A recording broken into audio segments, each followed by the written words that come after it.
comme nous l'avions annoncé depuis déjà 2 dimanches, qu'après ce culte, nous aurons une réunion avec toutes les personnes qui servent dans cette assemblée. Amen. Toutes les personnes qui servent, aussi bien les responsables que les personnes qui servent. Nous aurons une réunion tout à l'heure. Donc, s'il vous plaît, après le culte, nous voulons vous rencontrer rapidement. Amen. Ce matin, nous continuons toujours dans cette série. Dites avec moi le surnaturel de Dieu. Mieux que ça, le surnaturel de Dieu. En réalité, j'appelle ça une série, mais en fait, ça ne devrait pas l'être parce que le surnaturel de Dieu, c'est toute une vie. Amen. L'histoire du surnaturel de Dieu, c'est toute ta vie chrétienne. Dieu est surnaturel. Quelqu'un me dit amen. Dieu est un Dieu surnaturel. C'est le standard de Dieu. Le surnaturel, c'est la norme de Dieu. Le surnaturel de Dieu, c'est la vie avec laquelle Dieu vit. Pour que je puisse comprendre, moi je fonctionne en tant qu'être humain, je fonctionne au niveau naturel, avec mes 5 sens, avec l'ouïe, l'odorat, le toucher, le goût, etc. C'est tout ce que vous pouvez imaginer. Je fonctionne avec cela, amen, dans le monde naturel. Mais cependant, le Dieu que je sers est un Dieu surnaturel. Est-ce que ça va? Le surnaturel de Dieu, c'est le niveau au-dessus du naturel. Est-ce que quelqu'un me suit? C'est important de comprendre ça. Il y a certaines choses, c'est même pas, si nous voulons avoir une vie chrétienne victorieuse, si nous voulons avoir une vie chrétienne qui porte du fruit, nous devons comprendre qui nous sommes de manière surnaturelle. Est-ce que l'Église me suit? Est-ce que l'Église me suit? Amen. Donc, le titre de l'enseignement ce matin, c'est toujours « La vie de l'homme avant la chute, partie 2 ». La vie de l'homme avant la chute, partie 2. Ça n'a pas été précisé, mais je l'avais mis pourtant. D'accord? Donc, la vie de l'homme avant la chute, partie 2.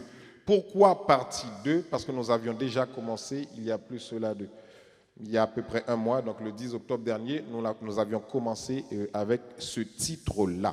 Amen. Nous avions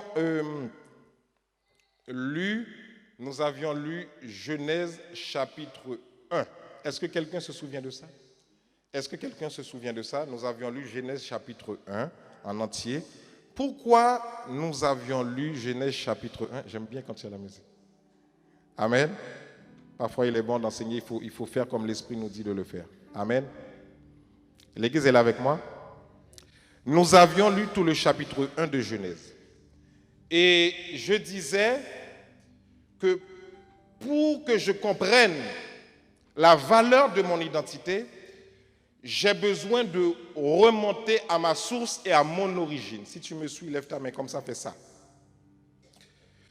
Pour que je connaisse qui je suis réellement, j'ai besoin de remonter à mon origine ou à ma source. Amen. Sinon, ma vie chrétienne deviendra fade.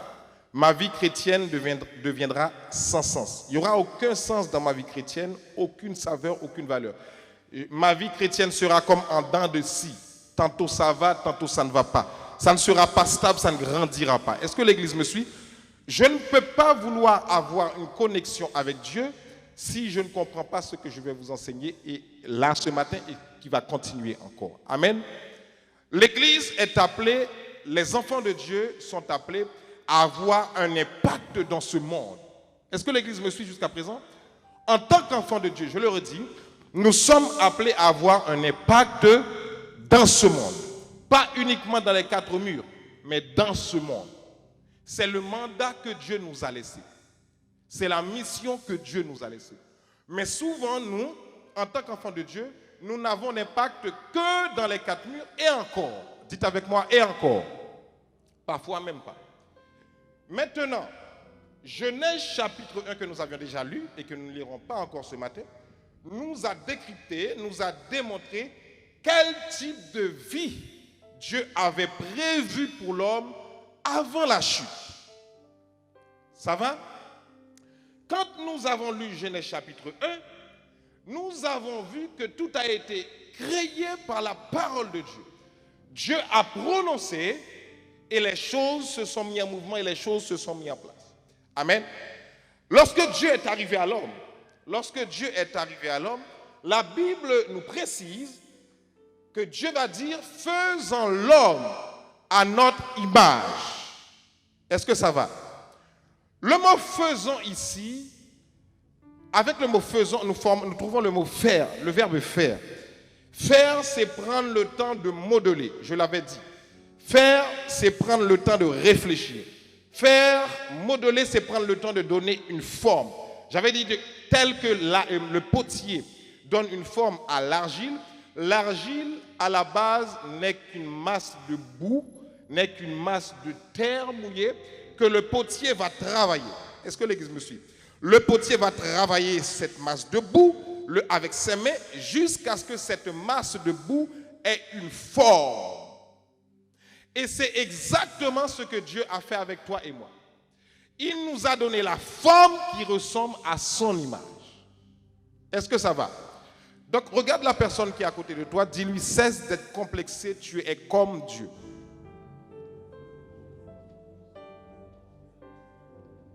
Si tu n'as pas regardé, tape son épaule, dis-lui, cesse d'être complexé, tu es comme Dieu.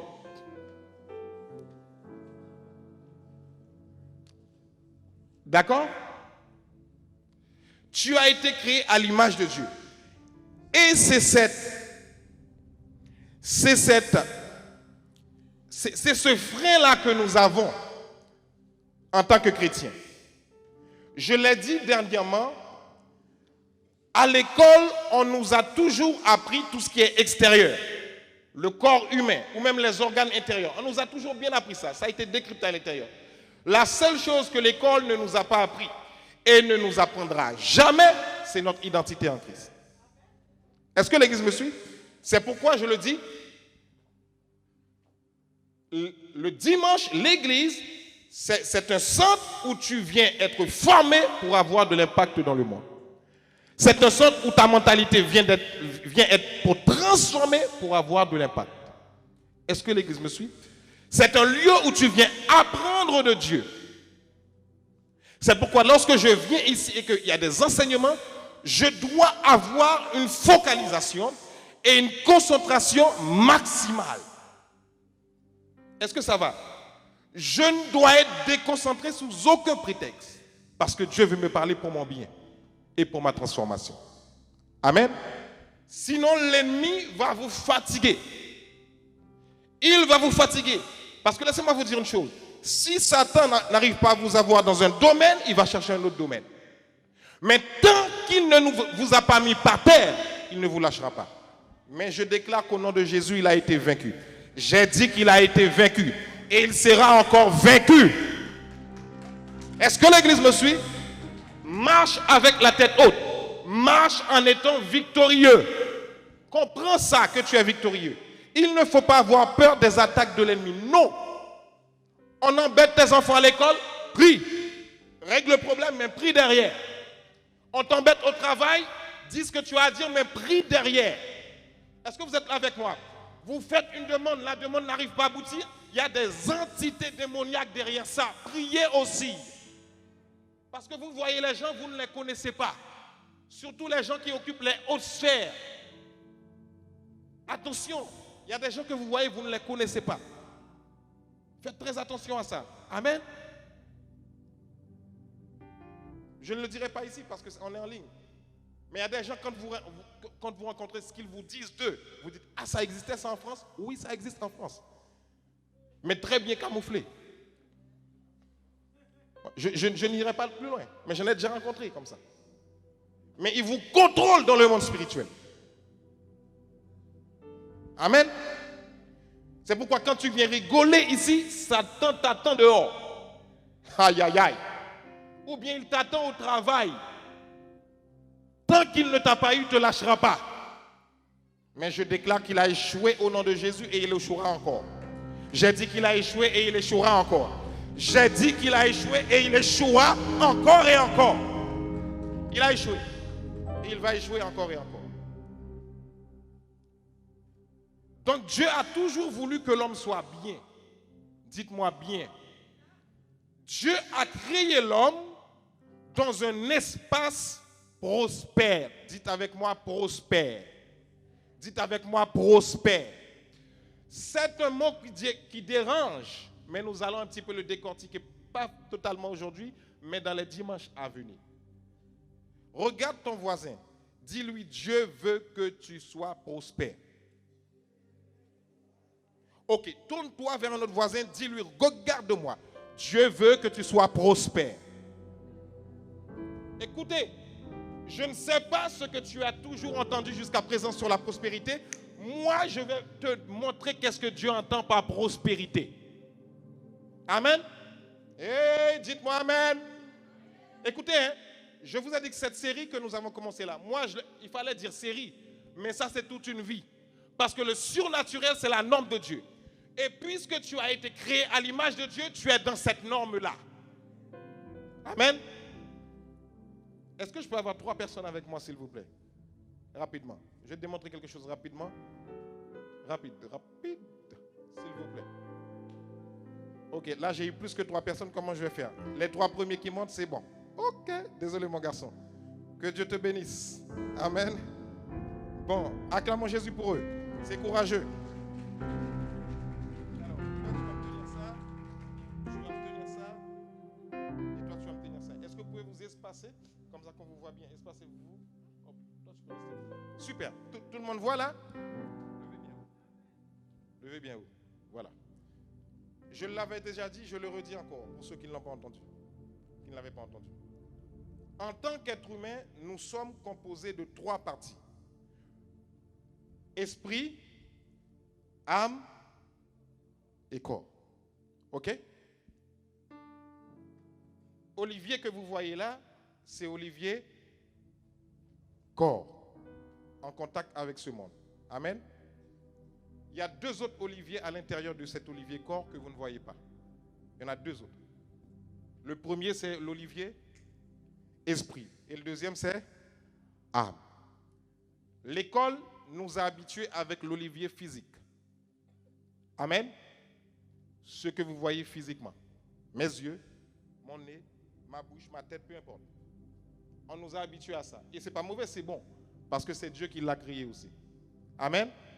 Dieu n'est pas contre la science, hein, puisque c'est lui l'auteur de la science. Mais il faut mettre les choses à leur place. Amen. Maintenant, quand je deviens enfant de Dieu, pour que je puisse fonctionner au niveau surnaturel, c'est pas avec ça. C'est pas avec ça. C'est avec quoi? L'esprit. Toute la série que je vous ai faite sur l'identité là, c'était pour arriver là. Ce que je suis en train de vous dire là, le surnaturel. Le surnaturel. Aïe, aïe, aïe. Commence là. Amen. C'est pourquoi quand tu deviens chrétien et que tu commences à fonctionner dans une certaine dimension, les gens ne te comprennent pas. Et c'est normal. Parce que tu n'es plus la même personne. Est-ce que l'église me suit? Tant que tu voudras être la même personne pour plaire à quelqu'un, tu ne pourras pas fonctionner au niveau de Dieu. Est-ce que l'église me suit? Tant que tu voudras être la même personne pour fonctionner de la même manière, tu plairas aux hommes, mais pas à Dieu. Aïe, aïe, aïe. Que Dieu nous accorde la grâce d'avancer ici. Je suis tellement passionné de ce type d'enseignement que je suis en train de... Je suis tellement passionné par ça. Est-ce que l'église me suit? Pour comprendre Dieu, tu dois fonctionner là. Là. L'église me suit? L'esprit. Mais le problème, c'est que nous ne sommes pas habitués avec cette partie. Nous sommes plus habitués avec ces 2 autres parties. Mon âme. Mon âme, où est localisée mon intelligence, toutes mes décisions sont prises là. Le centre de mes décisions, c'est dans mon âme. Mon intelligence, c'est dans mon âme. Mes émotions se trouvent là. Est-ce que l'église me suit? Maintenant, tout ce qui se trouve là, va tomber là. Est-ce que ça va? C'est pourquoi lorsque quelqu'un est triste, ça se voit dans son visage. Le visage, c'est quoi? C'est le corps. Pourquoi? Mais avant que ça se voie dans ton visage, ça a commencé là. Ça va? Maintenant, lorsque tu rencontres Jésus, malgré les difficultés, Jésus te donne la joie. L'église me suit? Ça ne veut pas dire que tu n'as pas de difficultés, mais dans les difficultés, Jésus te donne la paix. Dans les difficultés, Jésus te donne la joie. Dans les calamités, Jésus te donne la force. Ça commence là. Ça va pour quelqu'un? Maintenant, ce qui commence là va tomber là et ça va se voir là. Est-ce que l'église me suit? C'est pourquoi même lorsque tu... Oui, tu peux acclamer Jésus. C'est pourquoi même lorsque tu as des problèmes, ça ne se voit pas forcément. Les gens disent, mais comment tu fais? Mais ce n'est pas toi qui fais. C'est le Saint-Esprit qui fait là, qui va là et qui se fait voir là. De manière à ce que tu puisses dire, la joie du Seigneur est ma force. La joie du Seigneur est ma force. Mais ça commence là-bas. Est-ce que l'église me suit? Maintenant, écoutez-moi, surtout ceux qui sont en ligne, écoutez-moi. Je vous ai dit qu'avant la chute, Adam avait une vie prospère. Ça va? Et tout à l'heure, je vais définir un peu la prospérité, mais nous n'allons pas rester là-dessus aujourd'hui. Nous allons écouter pour une prochaine fois après. C'est pas grave, ok? Le but n'est pas d'avancer vite, mais d'avancer sûrement et lentement. Mais sûrement, ok? Avant la chute, Adam avait une vie prospère. Ce que Satan n'avait jamais voulu pour Adam, c'est qu'Adam soit dans la joie. Amen. Satan n'a jamais voulu qu'Adam soit dans la joie. Satan a toujours voulu qu'Adam soit triste. Satan a toujours voulu qu'Adam soit malade. Satan a toujours voulu qu'Adam soit dans la pauvreté. Est-ce que l'église me suit? Satan a toujours voulu du désordre dans le foyer d'Adam. Et quand l'homme a été séduit, qu'est-ce qui s'est passé? La vie prospère que Dieu avait réservée à l'homme, l'homme a passé le flambeau à Satan. Est-ce que l'église me suit? Toute personne à qui tu obéis en dehors de la volonté de Dieu, cette personne te domine. Aïe, aïe, aïe, aïe, aïe, aïe. Est-ce que je peux m'expliquer? Exemple, quand Dieu te demande de faire quelque chose et qu'une personne derrière passe pour te dire, est-ce que tu es sûr que c'est Dieu qui t'a demandé de faire ça? Au lieu d'obéir à la voix de Dieu, tu obéis à cette personne te domine. Et au lieu d'adorer Dieu, tu deviens l'adorateur de cette personne. Est-ce que l'église me suit? Et c'est ce qui s'est passé avec Adam et Ève dans le jardin. Dieu leur a donné une prescription.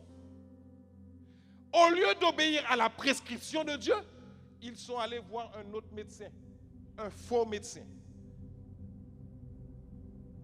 Et ils ont préféré écouter la prescription du faux médecin.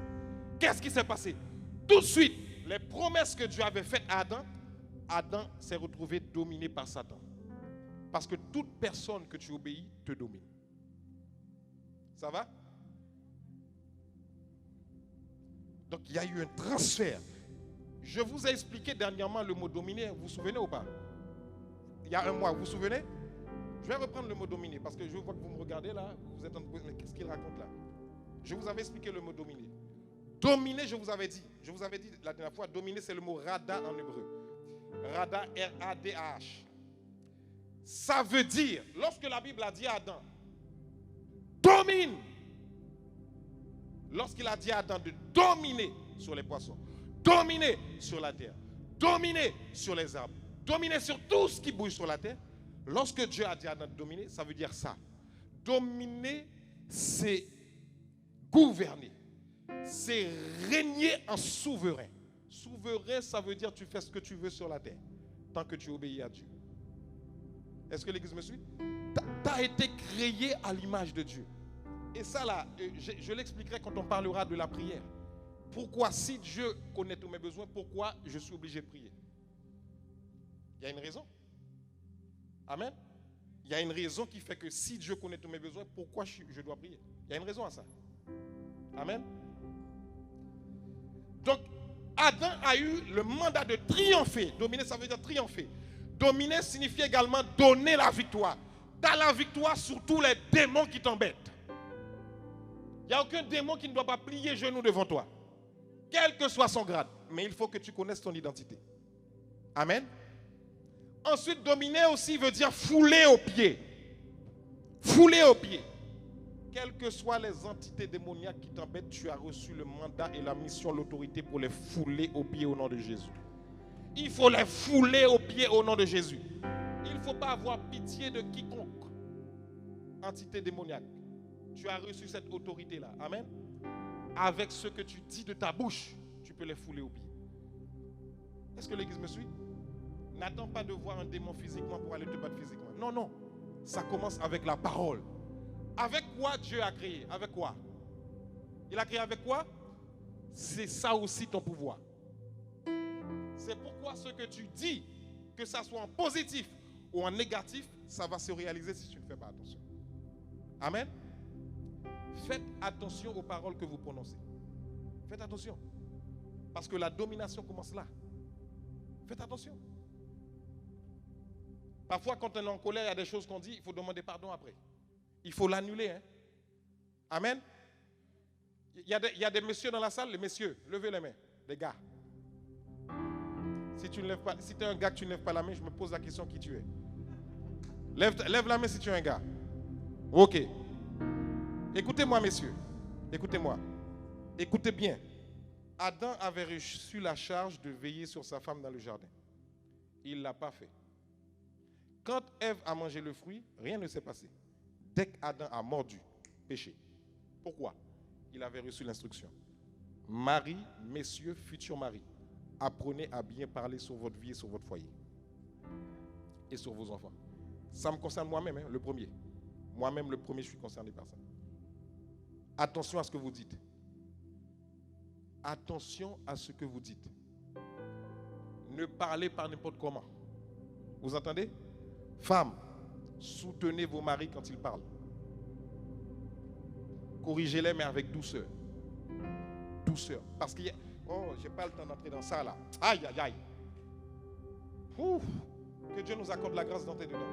Écoutez-moi, le royaume de Dieu ne fonctionne pas dans le désordre. Hein. Chacun fait ce qu'il veut. Dieu a placé des hiérarchies. Lorsque la Bible dit que l'homme est le chef de la femme, ça ne veut pas dire que l'homme doit écraser la femme. Mais c'est une autorité dans la maison. Mais une autorité doit respecter aussi celle qui est avec lui. Aïe, aïe, aïe. On rentrera dans ça. Amen. Parce que lorsque ton mari parle, il y a quelque chose qui se passe dans le monde spirituel. Hein. Aïe, aïe, aïe. Il y a quelque chose qui se passe dans le monde spirituel. Vous comprenez? Ce n'est pas le sujet. Ce n'est pas le sujet. On laisse ça tomber. Donc, l'homme et la femme dans le jardin ont reçu le mandat de dominer, de surveiller, de fouler aux pieds, d'assujettir ou encore de dévorer. Dominer aussi, ça veut dire dévorer. Tu ne vas pas dévorer ton frère ou ta soeur qui est à côté de toi. Parce que souvent à l'église, on s'amuse à dévorer celui ou celle qui est à côté de nous. Dieu ne t'a pas donné ce mandat pour dévorer les gens. Et tu peux les dévorer de toute manière. En parlant mal, en regardant mal, en disant de mauvaises choses. Quand tu fais ça, tu dévores. Mais tu es en train d'attirer des malédictions sur toi. Vous comprenez? Dévore le diable plutôt. Regarde, dis à ton voisin, hey, si tu me dévorais, laisse-moi tranquille maintenant. T'as entendu, hein? Dieu est en train de parler. Dis-lui, si tu me dévorais, maintenant tu me laisses. Ah oui, oui. Attaque-toi au diable. Il faut t'attaquer. C'est aux démons qu'il faut t'attaquer. Il y a des entités spirituelles derrière. Et c'est à eux que tu dois t'attaquer. S'il y a quelque chose qui ne va pas, règle ça. Oh là là.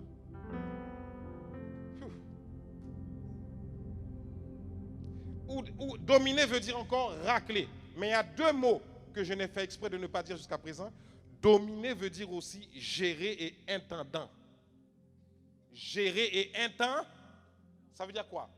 L'homme est un chef d'entreprise. Vous dites pas amen, hein? Vous dites pas amen? Dieu a donné à l'homme le mandat de gérer la terre. Est-ce que ça va? Vous n'êtes pas venu sur terre uniquement pour suivre les autres, mais vous êtes venu aussi pour créer et laisser vos empreintes. Ça va? Est-ce que l'église me suit? Je m'en vais quelque part avec vous. Maintenant, pourquoi je vous ai parlé de la prospérité? Parce que souvent, c'est un mot qui embête les gens. Mais ça embête parce que c'est mal compris, tout simplement. Tout simplement parce que c'est mal compris. Ça va? je sens, depuis quelque temps, je devais le faire. Depuis quelque temps, je devais le faire. Mais je ressens ce lourd fardeau actuellement. Parce que j'aurais pu enseigner autre chose. Mais je ressens ce fardeau dans cette église d'enseigner ça maintenant. Vous avez vu ce qui est arrivé avec la crise Covid, n'est-ce pas? Tout le monde a été enfermé. Oui ou non? Il y en a qui ont même perdu leur emploi. Oui ou non? Écoutez ce que je vais vous dire. Derrière cette crise Covid, je vous explique clairement le plan de l'ennemi. Derrière cette crise Covid, le plan de l'ennemi. C'est pour ça que je vous dis, il faut demander à Dieu de nous ouvrir nos yeux spirituels. Parce que nos yeux physiques sont ouverts, on bénit Dieu pour ça. Mais si nous ne voyons pas les choses spirituellement, nous allons galérer plus tard. Ça va? Surtout ici, en France. Amen. Le but de Satan pour l'Église dans cette crise, vous savez quel est son but premier? Vous savez quel est son but premier? Ce n'est pas d'empêcher de prier, hein, parce qu'il sait que tu vas prier. Ou il sait que tu vas trouver un frère ou une soeur pour t'encourager dans la prière. C'est de t'appauvrir. Dites Amen. Dis Amen fort. Quel est le but de l'ennemi dans cette crise? Quel est le but de l'ennemi?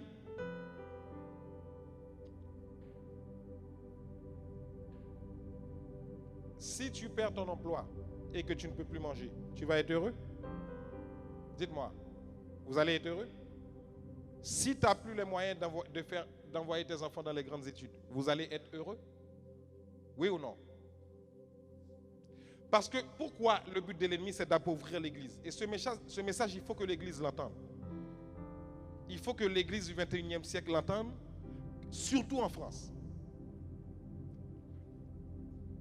Il sait que s'il t'appauvrit, premièrement, ta famille t'aura du mal à joindre les deux bouts. Donc, il va faire en sorte que tu sois en quête derrière l'argent tout le temps. Il va te fatiguer avec ça. Est-ce que l'Église me suit? Ça deviendra même ton sujet de prière. Est-ce que ça va?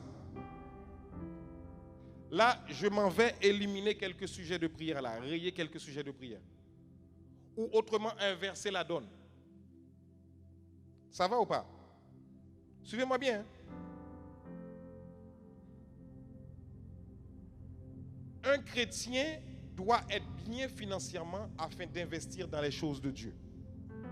Dites-moi amen plus fort que ça. Je vous explique. Ne déformez pas mon message avant que j'aie terminé cette série.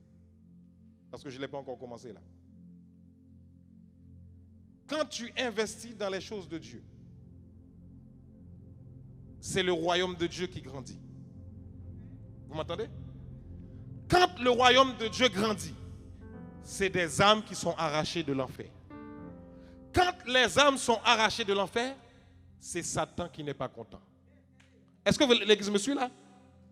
Donc, à chaque fois que tu investis dans les choses de Dieu, Satan n'est pas content. Est-ce que vous êtes là? Et à chaque fois que tu entretiens un esprit de malheureux, Satan est content. Ça va? Regardez une chose que je vais vous montrer. Dans la Bible, Dieu a tout créé pour que l'homme puisse tout avoir lorsqu'il arrive sur la terre. On n'a pas vu ça dans Genèse 1? Est-ce que l'homme a amené quelque chose sur la terre?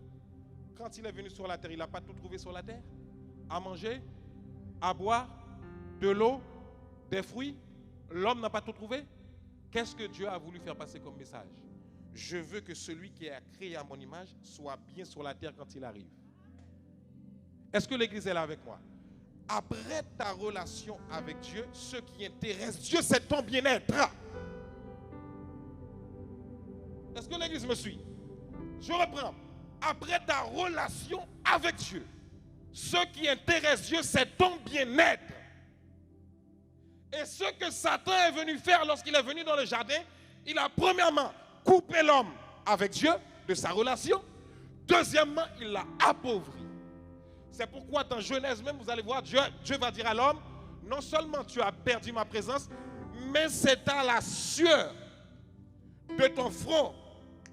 C'est à la sueur de ton front C'est à la sueur de ton front que tu travailleras pour gagner un pain. La malédiction. Est-ce que l'Église me suit? Est-ce que l'Église me suit? Est-ce que cela veut dire que l'homme ne devait pas travailler avant la chute? Si, l'homme devait travailler, mais ça allait aller beaucoup plus vite parce que Dieu allait multiplier en abondance. Et c'est ton partage, c'est ce que Dieu veut faire pour toi. Est-ce que l'Église me suit? Je reprends. Après ta relation avec Dieu, ce que Dieu veut pour toi, c'est ton bien-être. Amen.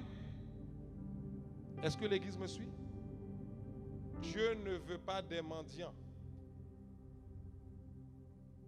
Dites amen, dites amen. Regarde ton voisin, dis-lui, ah, il est venu secouer ta mentalité. Hein. Regarde-lui, tu vois, hein? Dis-lui, il est venu secouer ta mentalité ce matin. Dieu n'a jamais voulu des mendiants. Non. Sortez-moi un seul texte dans la Bible qui parle que Dieu a voulu des mendiants. Ou bien pour ceux qui disent, plus je suis pauvre, plus je suis spirituel. Montrez-le-moi dans la Bible. Allez chercher le verset. Je connais le verset que vous parlez là. Ramenez-le-moi, je vais vous expliquer le contexte. Ça va ou pas? Est-ce que l'Église me suit? Amen ou pas? Bien, on continue. Maintenant, regardez dans Genèse 2, versets 4 à 15. Nous lisons. Genèse 2, 4 à 15. Mes enfants, vous êtes fatigués? Vous êtes fatigués? Oui?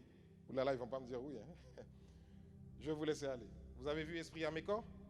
On va continuer. Allez-y, que le Seigneur vous bénisse. Je vais pas les fatiguer plus, mais je vous expliquerai des choses par rapport à ça après. Voilà. Telle fut l'histoire du ciel et de la terre quand ils furent créés. On continue rapidement. Hein? Lorsque l'Éternel Dieu fit la terre et le ciel, il n'y avait encore aucun arbuste des champs sur la terre, aucun herbe des champs ne poussait encore, car l'Éternel Dieu n'avait pas fait pleuvoir sur la terre. Et il n'y avait pas d'homme pour cultiver le sol. Cultiver là, c'est gérer. Ok? Dieu avait donné l'intendance du sol à l'homme. On continue? Cependant, une vapeur montait de la terre et arrosait toute la surface du sol. La vapeur qui montait de la terre, ça représente la pluie qui va tomber et c'est ça qui va faire multiplier la bénédiction. Enfin, on va expliquer ça après, une autre fois. L'Éternel Dieu façonna l'homme avec la poussière de la terre. Il insuffla un souffle de vie dans ses narines. On continue, etc. L'Éternel Dieu planta un jardin en Éden. Le jardin d'Éden, ce n'est pas Éden. Le jardin, c'est un jardin dans un pays qu'on appelle Éden. Du côté de l'est, il y mit l'homme qu'il avait façonné. On y va? L'Éternel Dieu fit pousser du sol des arbres de toutes sortes, agréables à voir et porteurs de fruits, bons à manger. Il fit pousser l'arbre de la vie au milieu du jardin, ça encore c'est un autre sujet, ainsi que l'arbre de la connaissance du bien et du mal. On continue. Un fleuve, dites avec moi un fleuve. Dites avec moi un fleuve. Un fleuve sortait d'Éden pour arroser le jardin et de là, il se divisait en 4 bras. Dites avec moi 4 bras. Il y a combien de fleuves qui sortaient d'Éden? Combien? 1. Maintenant, ce fleuve avait combien de bras? 4. Maintenant, la Bible va expliquer. Le nom du premier bras, c'était quoi? Le nom du premier bras, c'était quoi? Pishon. Maintenant, qu'est-ce qu'on trouve dans Pishon? Il entoure tout le pays de quoi? Ah, répondez-moi. Il entoure tout le pays de quoi? Avila, c'est l'Europe. Où se trouve quoi? Dites-moi amen. Un fleuve, 4 bras. Ça va? Le premier bras s'appelle Pishon. Pishon, ça veut aussi dire couler librement. Couler librement. Dis à ton voisin, couler librement. Aucun obstacle. Dis à ton voisin, aucun obstacle. Couler librement. Il entoure tout le pays de Havila où se trouvait l'or. On continue. L'or de ce pays est... Vous voyez la représentation du ciel? On y trouve aussi le bdellium et la pierre d'onyx. Ce sont des pierres rares. Maintenant, on s'arrête là.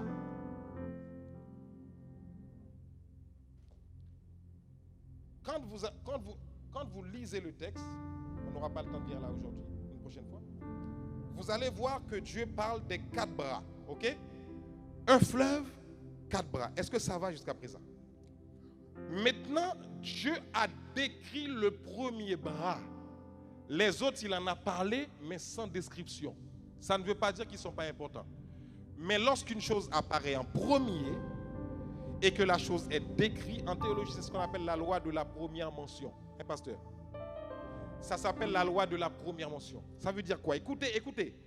Lorsque quelque chose est mentionné pour la première fois dans la Bible, cela veut dire que ça a une importance particulière. Est-ce que vous êtes avec moi? Lorsque quelque chose est mentionné pour la première fois dans la Bible, c'est une fondation, c'est un fondement. Dites avec moi, fondement. Et nous en allons quelque part. Pourquoi Dieu a pris le temps de décrire le premier bras? Et regardez ce qu'il a dit qu'il y avait dans le premier bras. De l'or. Je vous pose une question. Dieu a créé Adam dans la pauvreté? Répondez-moi. Donc pourquoi certains d'entre nous, nous aimons ça? Sur la base d'être spirituel. L'église me suit? La Bible te dit que ce fleuve-là entourait le pays. Donc ça veut dire qu'il y avait de l'or dans ce fleuve. Mais si Dieu est contre ça, pourquoi il parle de ça ici, là? Pourquoi il le précise? Et s'il est contre ça, pourquoi il le met dans l'eau? Qu'est-ce que cet or-là faisait là? Est-ce que l'église me suit? Quelqu'un avec moi ou pas? Je vous ai dit, je vous le répète. Dieu a toujours voulu que l'homme soit bien. Amen? Oui ou non? Après ta relation avec Dieu, ce qui intéresse Dieu, c'est ton bien-être. Maintenant, que représente Éden? Éden, c'est le lieu de la présence de Dieu. Ça va? Éden, c'est le lieu où il y avait la présence de Dieu. Maintenant, lorsque moi, en tant qu'enfant de Dieu, j'ai accepté Jésus-Christ. Ça va? Suivez-moi bien. Lorsque j'ai accepté Jésus-Christ, qu'est-ce qui se passe? Mon esprit vit. Vous vous souvenez de ça? Mon esprit vit. Maintenant, qui vient habiter dans mon esprit? Attends, je reprends la question. Qui vient habiter dans mon esprit? Qui vient habiter dans mon esprit lorsque j'accepte Jésus? Dieu comment? Dieu le Saint-Esprit. Vous comprenez? Je l'ai expliqué déjà. Hein? Dieu le Saint-Esprit vient habiter dans mon esprit. Pourquoi je vous explique ça? Mon esprit est rempli de l'Esprit de Dieu. Ça va? Donc puisque l'Éden représente le lieu de la présence de Dieu, mon esprit représente le lieu de la présence de Dieu. Est-ce que l'église me suit? Lorsque je dis que Dieu me remplit, ça commence dans mon esprit. Ok? Maintenant, lorsque mon esprit est rempli, ça a un impact sur mon âme. Maintenant, lorsque mon âme aussi laisse ça couler, maintenant ça se voit sur mon corps. Toutes les promesses que Dieu a fait à l'homme commencent d'abord dans son esprit. Est-ce que ça va? Toutes les promesses de bien que Dieu t'a fait, et nous allons les voir. Santé, famille restaurée, et finances bénies, et relations bénies, projets bénis, études bénies, ça commence là. Quelqu'un me suit? Pourquoi? Parce que c'est le lieu où le Saint-Esprit vient habiter. Maintenant, lorsque je dis que l'Éden de Dieu, c'est mon esprit, donc, puisqu'il y a un fleuve qui était dans le jardin d'Éden, ça veut dire quoi? Ce même fleuve qui était dans le jardin d'Éden est représenté dans mon esprit lorsque j'accepte Jésus. Est-ce que l'église est là avec moi? Donc, quand je dis que je suis prospère, la Bible dit que je souhaite que tu prospères à tous égards. Dites-moi avec à tous égards. À tous égards, ça veut dire dans tous les domaines. Je souhaite que tu prospères à tous égards, comme prospère l'état de ton âme. On en reparlera, l'état de l'âme. Dieu a toujours voulu que l'homme commence à prospérer là. Dites avec moi là. Parce que c'est là que le Saint-Esprit habite. Donc là où le Saint-Esprit habite, il y a la santé, la guérison, la prospérité, les études bénies, les projets bénis, la bénédiction dans nos relations, la relation avec Dieu en premier. Est-ce que l'église me suit? Parce que ce fleuve qui était en Éden était dans le lieu de la présence de Dieu. Amen. Or, le Saint-Esprit vient à moi pour apporter la présence de Dieu. Et puisque ce fleuve, c'est le lieu de la présence de Dieu, et que mon esprit est l'Éden de Dieu, lorsque le Saint-Esprit vient habiter en moi, il apporte ce fleuve de bénédiction. Est-ce que l'église me suit? C'est pourquoi la Bible dira plus tard, des fleuves d'eau vive sortiront et couleront. Vous comprenez? Donc, la bénédiction commence où? Dans mon esprit. Ça va? Qui veut être béni ce matin? Levez la main. Qui veut être béni ce matin? Levez la main. La bénédiction commence là. Ce matin, c'est technique. Hein? Je reconnais que c'est compliqué, je suis en train d'expliquer là. Je reconnais. Mais il faut me suivre. Ça commence là. Toutes les bénédictions que tu veux là, tout ce que tu veux commence là. Tant que tu n'acceptes pas ça, c'est pourquoi dans le monde, ils sont bénis, mais ils volent. Ils sont bénis, mais ils fraudent. Pas tous, mais pour la plupart. Ils sont bénis, mais tu ne sais pas quel engagement ils ont pris. Mais moi, ma bénédiction ne dépend d'aucun engagement, ça dépend de Dieu. Est-ce que l'église me suit? Maintenant, écoutez ce que je vais vous dire. Comment je déclenche ma bénédiction? Comment je la déclenche? Lorsque j'applique les principes. Dites-moi amen. Lorsque j'applique les principes. Ta prière ne fera pas sauter les principes de Dieu. Vous m'entendez? C'est pourquoi beaucoup d'entre nous, nous prions, mais nous ne sommes pas bénis. Nous chantons, nous jeûnons, mais nous ne sommes pas bénis. Est-ce que je peux aller sur un terrain rapidement avec vous là? Je peux aller sur un terrain rapidement avec vous? Toutes les promesses que Dieu vous a faites sont dans votre esprit. Ok? Donc ça veut dire que la bénédiction est déjà votre portion. Vous me suivez ou pas? Quand tu es chrétien, c'est pas tu seras béni. Tu es déjà béni. Maintenant, cette bénédiction doit sortir au dehors. Écoutez-moi. Lorsque quelqu'un n'arrive pas à croire qu'il est guéri, c'est parce que cette personne-là, le Saint-Esprit n'a pas encore rempli complètement son esprit. Et je vais vous expliquer comment fonctionne le monde de l'esprit une autre fois. Parce qu'il y a un moyen que ça fonctionne. Ok? Ce qu'on appelle la foi. C'est comme ça que ce monde-là fonctionne. D'accord? Maintenant, dans mon esprit, il y a toutes ces bénédictions. Pour que mon corps soit guéri, si je suis malade, pour que mon corps soit guéri, qu'est-ce qui doit se passer? Mon esprit l'accepte par la foi. Ok? Puisque mon esprit l'accepte par la foi, maintenant il y a mon âme. Parce que la guérison ne peut pas passer de l'esprit au corps. C'est impossible. Il faut que la guérison passe par l'âme. Mon esprit l'a accepté, mais mon âme est bloquée. Mon âme dit non. Tu crois que Dieu peut guérir? L'âme, c'est le son de la logique. Ah, Dieu guérissait avant. Dieu faisait ça avant. Mais maintenant, on ne le fait plus. Quand ton âme est en train de raisonner comme ça, tu bloques la guérison. Est-ce que l'église est là avec moi? Ça veut dire que ce qui doit sortir de l'esprit pour passer par l'âme et atteindre le corps est bloqué au niveau de l'âme. Est-ce que l'église est là avec moi? Je ne parle pas le fait que Dieu est souverain, s'il veut te guérir, ça c'est autre chose. Ça. Mais pour recevoir ta guérison, ton âme doit l'accepter. Est-ce que vous êtes là avec moi? Maintenant, qui veut être béni financièrement? Levez. Et puis arrêtez d'être hypocrite. Qui veut être béni financièrement? Il faut arrêter ça. Levez la main bien haut. Écoutez. Quelqu'un qui ne veut pas être béni financièrement est un menteur de première classe. Parce que sinon, pourquoi tu vas au travail? Va pas? Tu vas faire quoi au travail? Pour que le patron soit content. C'est pas vrai. Le patron soit, toi, tu es gentil comme ça pour que le patron soit content. Ah bon? Quand il te dit augmentation, ah patron, t'es gentil, hein? On va t'augmenter, oh, patron. Qu'est-ce que je peux faire pour toi, patron? Je peux prendre le verre pour toi, patron? Dès qu'il te dit augmentation, patron, tes chaussures, attention.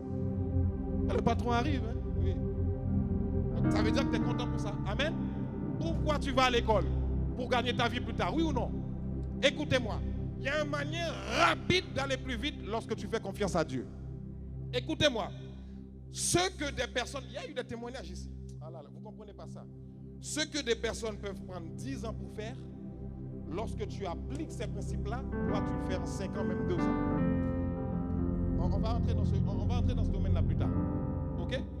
Parce que Dieu, aïe, aïe, aïe, Dieu ouvre les écluses des cieux. Vous savez c'est quoi, écluse des cieux? C'est les portes du ciel. Les vannes du ciel sont ouvertes. Je suis excité pour cet enseignement. Donc, lorsqu'on te dit de semer ta dîme et tes offrandes, qui veut être béni? Lève la main. Lorsqu'on vous dit de semer vos dîmes et vos offrandes, et que ton esprit a accepté, mais quand ça arrive dans ton âme dit, ah, voleur. Ton âme dit, ah, église voleuse. Dès que ton âme commence à raisonner comme ça, vous savez ce qui se passe? Là où vous deviez être béni rapidement, ça prend 40 ans. Et vous mourrez sans avoir joui à votre bénédiction. Vous m'entendez? Donc, lorsque tu donnes par la foi, c'est ton esprit qui prend. Oh Jésus. Ton esprit prend ça, il l'amène dans ton âme et Dieu dit, c'est bon. Les deux êtres intérieurs ont accepté. Maintenant, ça peut se manifester dans le corps. Les portes sont ouvertes. Les opportunités sont ouvertes. Les études sont ouvertes. Les projets sont débloqués. Parce qu'il y a eu un transfert du monde spirituel au monde naturel. Le surnaturel de Dieu. Il y a eu un transfert spirituel au monde naturel. Le surnaturel. Est-ce que l'église est là avec moi? C'est pourquoi je vous ai dit que j'ai ressenti un mandat de vous enseigner sur ça. Amen. Maintenant, lorsque Dieu vous dit qu'il souhaite que vous prospériez, c'est le mot que vous avez un problème avec le mot prospérer. Vous savez ce que ça veut dire prospérer? Prospérer, c'est deux mots. En grec, eudo. Affichez-le s'il vous plaît. Qui veut dire bénéficier d'un long voyage. Donc ça veut dire une santé robuste, longue vie. Qui veut dire aussi un chemin facile. Dites avec moi chemin facile. Dites avec moi chemin facile. C'est la traduction grecque. Ça veut dire que là où d'autres personnes avaient des portes fermées, toi tu fais confiance à Dieu, aïe aïe aïe, Dieu ouvre des portes. Moi je suis un témoignage vivant de ce que je raconte. Amen. Dieu ouvre des portes. Il n'y a pas quelqu'un qui investit dans le royaume de Dieu qui ne récolte pas. Mais je vais t'expliquer pourquoi tu ne récoltes pas parfois. Parce qu'il y a des choses qui bloquent aussi ta semence. Amen. Je l'expliquerai. Quand tu as fini de semer, tu vas critiquer, ça bloque. Amen. Tu as fini de semer, tu parles mal d'une soeur ou d'un frère, ça bloque. Amen. Maintenant, la prospérité, je vous ai dit, c'est ça. Et c'est aussi avoir du succès. Ok? Je vais même facile à avoir du succès. Maintenant, l'autre mot pour prospérité, tsalak, qui veut dire progresser.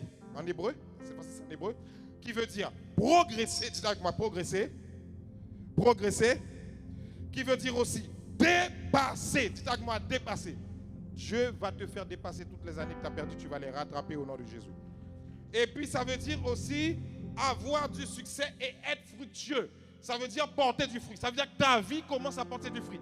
Et ce n'est pas seulement dans le domaine des finances, c'est dans tous les domaines. Tout ce que tu touches est béni. C'est dans ce lieu que Dieu a créé l'homme. Il n'y a pas pour moi, il n'y a pas. Il y en a qui disent l'évangile de la prospérité. La prospérité, c'est la norme de Dieu. Il n'y a pas un évangile pour la prospérité. Dieu est prospère dans le ciel. Prospérer, c'est aller de l'avant. Prospérer, c'est gagner du terrain. C'est ton partage. Prospérer, c'est réussir dans tes études. Prospérer, c'est réussir tes projets. Prospérer, c'est grandir dans ta relation avec Dieu. C'est ton partage. Prospérer, c'est lorsque ton foyer va bien et que ton foyer va de l'avant. C'est ton partage. Est-ce que l'église me suit? Lorsque ton foyer va bien, tu es en train de prospérer. Lorsque tes finances sont bénies, tu es en train de prospérer. Lorsque les études de tes enfants sont en train de réussir, ils sont en train de prospérer. Lorsque tes projets s'aboutissent, ils sont en train de prospérer. Oui, l'homme a été créé dans un espace de prospérité. Est-ce que l'église me suit? Maintenant, qu'est-ce que la prière vient faire dans tout ça? La prière est la pluie qui arrose les bénédictions que Dieu t'a déjà réservées lorsque tu appliques ces principes. Est-ce que vous êtes là avec moi? J'entrerai dans les détails parce que j'ai senti ce mandat de vous enseigner surtout sur les finances. Les finances d'un chrétien devraient être gérées par rapport au royaume. Amen. Ce que Dieu, c'est exprès que j'ai lu le texte. C'est Dieu qui a mis l'or dans la terre. Hein. L'homme n'a pas créé l'or et l'argent. Hein. Il est venu trouver ça dans la terre. Est-ce que l'Église me suit? Maintenant, lorsque un chrétien gère ses finances convenablement, c'est lorsque tu donnes la priorité d'abord aux choses de Dieu, aux affaires de Dieu dans tes finances.